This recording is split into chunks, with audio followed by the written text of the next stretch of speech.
जय श्री राधे।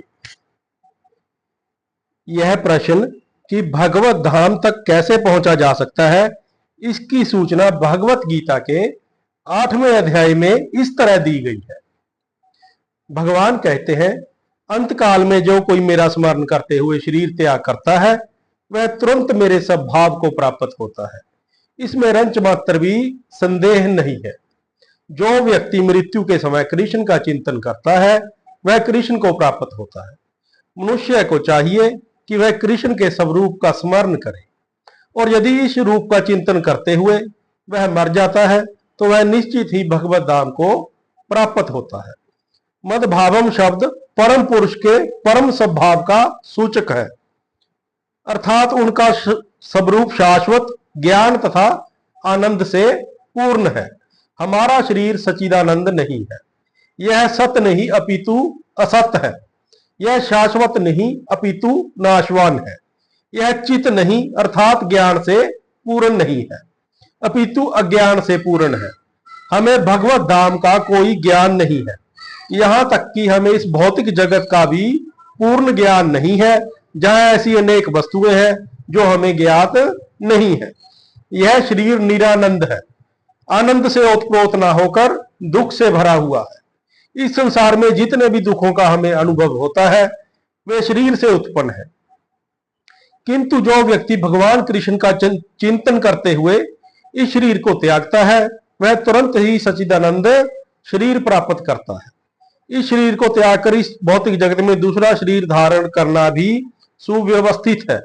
मनुष्य तभी मरता है जब यह निश्चित हो जाता है कि अगले जन्म में उसे किस प्रकार का शरीर प्राप्त होगा। इसका निर्णय उच्च अधिकारी करते हैं, स्वयं जीव नहीं करता।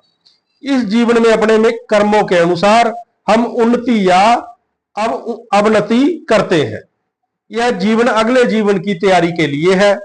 अतः यदि हम इस जीवन में भगवत धाम पहुंचने की तैयारी कर लेते हैं, तो निश्चित ही शरीर को त्यागने के बाद हम भगवान के ही समान आध्यात्मिक शरीर प्राप्त करते हैं। जैसा कि पहले कहा जा चुका है, अध्यात्मवादियों के कई प्रकार हैं, ब्रह्मवादी, परमात्मावादी तथा भक्त। जैसा कि उल्लेख हो चुका है, ब्रह्म ज्योति में असंख्य आध्यात्मिक लोक है। इन लोकों की संख्या भौतिक जगत के लोकों की संख्या से कहीं ज्यादा अधिक है। यह भौतिक जगत संपूर्ण सृष्टि का केवल चौथा भाग है। इस भौतिक खंड में लाखों करोड़ों ब्रह्मांड है, जिनमें अरबों ग्रह, सूर्य, तारे तथा चंद्रमा है। किंतु यह सारी भौतिक सृष्टि संपूर्ण सृष्टि का एक खंड मात्र है। अधिकांश सृष्टि तो आध्यात्मिक आकाश में है। जो व्यक्ति ब्रह्म में लीन होना चाहता है, वह तुरंत ही परमेश्वर की ब्रह्म ज्योति को भेज दिया जाता है, और इस तरह वह आध्यात्मिक आकाश को प्राप्त होता है। जो भक्त भगवान के सानिध्य का आनंद लेना चाहता है, वह वैकुंठ लोक में प्रवेश करता है, जिसकी संख्या अनगिनत है। जहां पर परमेश्वर अपने विभिन्न अंशों चतुर्भुज नारायण के रूप में, प्रद्युम्न, अनिरुद्ध तथा गोविंद जैसे विभिन्न नामों से भक्तों के साथ साथ रहते हैं। अतः जीवन के अंत में अध्यात्मवादी ब्रह्म ज्योति, परमात्मा या भगवान श्री कृष्ण का चिंतन करते हैं। प्रत्येक दशा में वे आध्यात्मिक आकाश में प्रवेश करते हैं, लेकिन केवल भक्त या परमेश्वर से संबंधित रहने वाला ही वैकुंठ लोक में या गोलोक वृंदावन में प्रवेश करता है। भगवान यह भी कहते हैं कि इसमें कोई संदेह नहीं है। इस पर दृढ़ विश्वास करना चाहिए। हमें चाहिए कि जो हमारी कल्पना से मेल नहीं खाता, उसे ठुकराए नहीं। हमारी मनोवृत्ति अर्जुन जैसी होनी चाहिए। आपने जो कुछ भी कहा है, उस पर मैं विश्वास करता हूं। अतः जब भगवान यह कहते हैं कि मृत्यु के समय जो भी ब्रह्मा, परमात्मा या भगवान के रूप में उनका चिंतन करता है, वह निश्चित रूप से आध्यात्मिक आकाश में प्रवेश करता है, तो इसमें कोई संदेह नहीं है। इस पर अविश्वास करने का प्रश्न ही नहीं उठता। भगवत गीता में उस सामान्य सिद्धांत की भी व्याख्या हुई है जो मृत्यु के समय ब्रह्मा का चिंतन करने से आध्यात्मिक धाम में प्रवेश करना सुगम बनाता है। भगवान कहते हैं, अपने शरीर को त्यागते समय मनुष्य जिस भाव का स्मरण करता है, वह अगले जन्म में उस भाव को निश्चित रूप से प्राप्त करता है।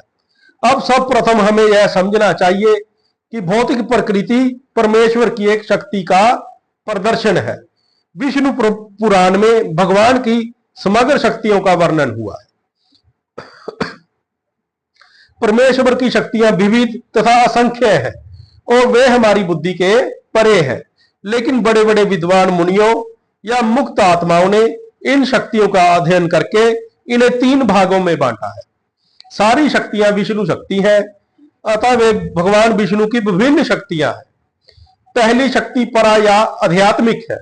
जीव भी परा शक्ति है, जैसा कि पहले कहा जा चुका है। अन्य शक्तियां या भौतिक शक्तियां तामसी हैं।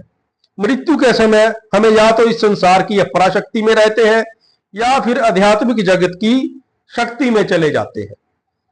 अपने शरीर को त्यागते समय मनुष्य जिस जिस भाव का स्मरण करता है वह अगले जन्म में उस भाव को निश्चित रूप से प्राप्त होता है। जीवन में हम या तो भौतिक या आध्यात्मिक शक्ति के विषय में सोचने के आदी हैं।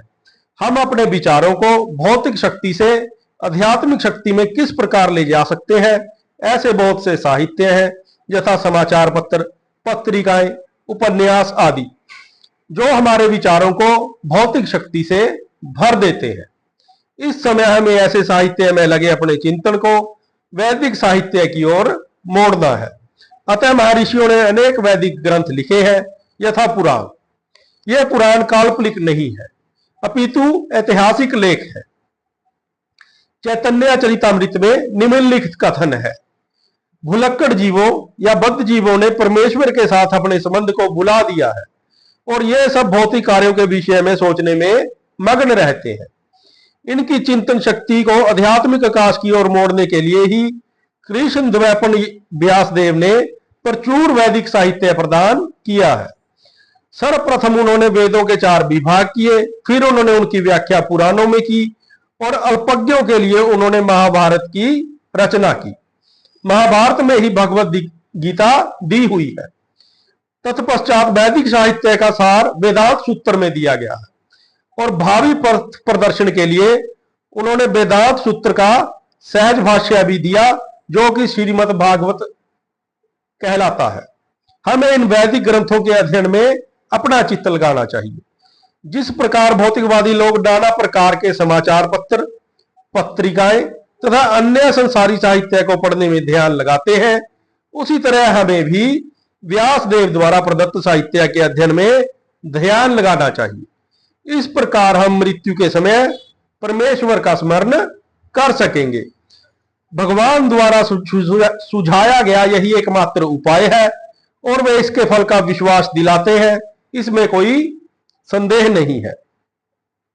इसीलिए हे अर्जुन, तुम कृष्ण के रूप में मेरा सदैव चिंतन करो और साथ ही अपने युद्ध कर्म करते रहो। अपने कर्मों को मुझे अर्पित करके तथा अपने मन तथा बुद्धि को मुझ पर स्थिर करके तुम मुझे निश्चित रूप से प्राप्त कर सकोगे। जय श्री कृष्ण।